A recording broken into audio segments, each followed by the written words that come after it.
Hi, welcome to the podcast. My name is Trevor Carter. I'm here joined by Scarlett Matthews. Now, Scarlett, may I ask how old are you? I'm 16. Oh, and to say, what education level are you currently at? I'm currently a junior in high school. Oh, intriguing. Well, this podcast is going to be on the topic of band and the music of it.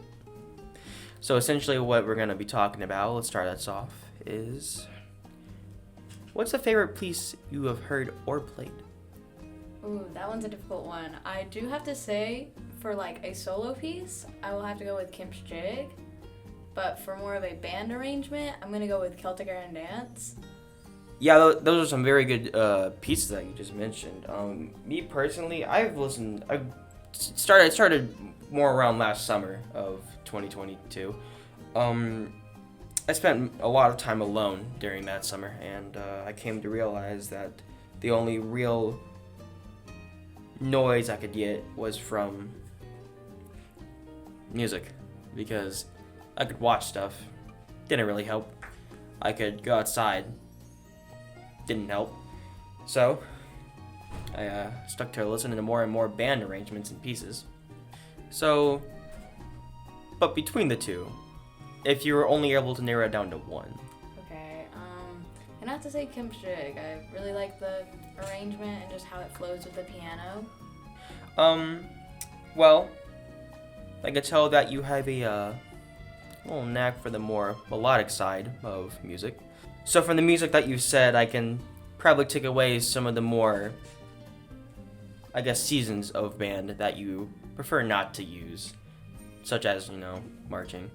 Well, it's not necessarily that I don't enjoy the marching seasons. I just feel like the pieces just sound a lot better during concert seasons. I can agree. Yeah. Me personally, I like a marching performance as much as the next band nerd, but if I had to be even more so honest, I like being in place sometimes, just playing. Plus, sometimes it's more complex when you sit and actually take the time to read the music, instead of having to walk around, run around, never crab walk the right way. But yeah, if you really had to choose between these seasons, what do you think you would go for like a career? I definitely have to say concert season. As much as I love marching and love the pieces, concert season just has that feel to it that no other season has, and the pieces are so much better arranged than they are for marching, and you get to really focus on what you're playing and not just what you're doing.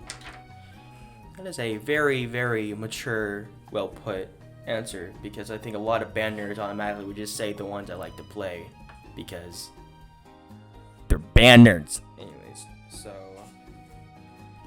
now, if you were ever given the chance to perhaps arrange a piece or have a piece arranged specifically so you could play it, would you? And if so, what? So like just for myself, not like if I was with a full band, or just however you would want piece. it, every solo piece, full band, whatever you feel like you would want. Well, I definitely would like to write an arrangement that would be like published and maybe played by either solo or for an entire band. I currently am working on arranging a couple pieces. They're not the best, but I would like to arrange a piece probably more for a full band than solo or ensemble. Intriguing. Is there any specific DCI group that you would ever want to be a part of? Not really. They seem pretty intense, hardcore. I'm not too into DCIs anymore. I kind of got more into like just listening to like concert band and more like composer type music than actually like Mozart, etc. Not classical. Classical. Thank you. Classical, and not really marching band or DCIs.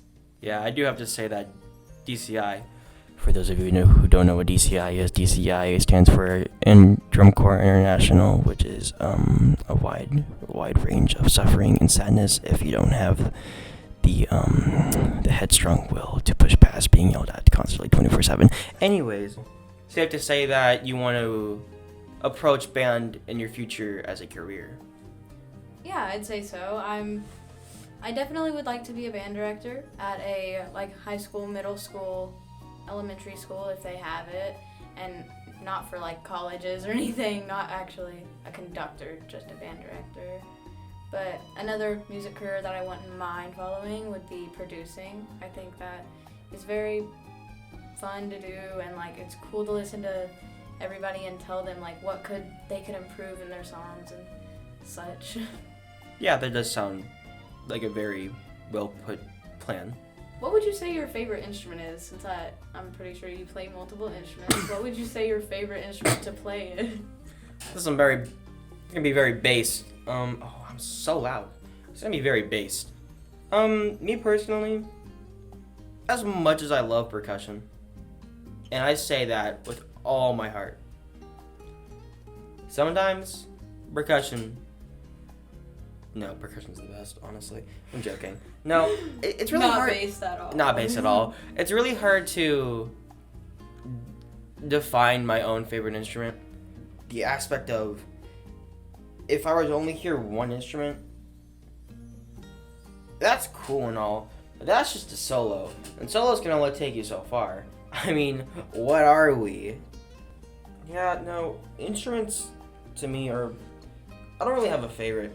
I like instruments and I appreciate some more than others, but in the grand scheme of it, I don't like to pick and choose between what I would rather play and what I would rather just not play, you know. Yeah. I've come to learn that having a favorite instrument doesn't really do you a whole lot, especially when you're in a small band and if you're able to read certain kind of sheet music and you're the only one, then you never get to choose the instrument you want. So I came to appreciate what I now play. Now, to say if I actually got the chance to only choose what I wanted to play, I would say that I'd be, if not worse, than the egos of trumpets and saxes. Well, since you mentioned that about small bands, if you had the choice, would you rather be a part of a really large band, like an orchestra, or would you rather be part of a smaller band, like what you are in now? So the thing about working in a larger band is that you have more to go off of, more people to rely on, and a lot more self-efficiency within the groups. Mainly because not only do you have more people to lean on in case you have a bit of a struggle in certain areas, but you also have more resources than a smaller band. Say, you're bigger, so there's a lot more people that can be connected to you, and not all the, like with smaller bands, most of the time, if they're not well known, it's really just if you're related or you're good friends with them, they'll show up and they'll pay to support you. When it's with larger bands and they're more well known, people actually come, they listen to them online, they tend to pay more attention than the smaller bands when they're just there just because you're there. But not all things are good with bigger bands. Because say for bigger bands, you can't just do what smaller school do and have one band director. You can't just do that. You can't just sit a man down and go, see all these kids here, all these people, all of these adults. Your job was to direct every single one of them. There's like 200. I don't care. Okay. But to say for a smaller school, being the only teacher still isn't the best. Because at that point, you can't really ask for help. And the most you can rely on is your own students and your own bandmates to do the work that they're supposed to do, to take the time to practice, to take their time and actually play. So really, if I had to choose between the two, of course I'd choose a bigger band, but that's so I could play in. If I had to choose one to direct, I feel like a smaller school, a smaller band would be better. Because if I'm directing a bigger band, I better have some assistance. I'm not I'm not about to take on 80, 100 kids. And that's still small for a lot of schools, but it can get crazy. Thank you for joining the podcast, and hope you have a good day.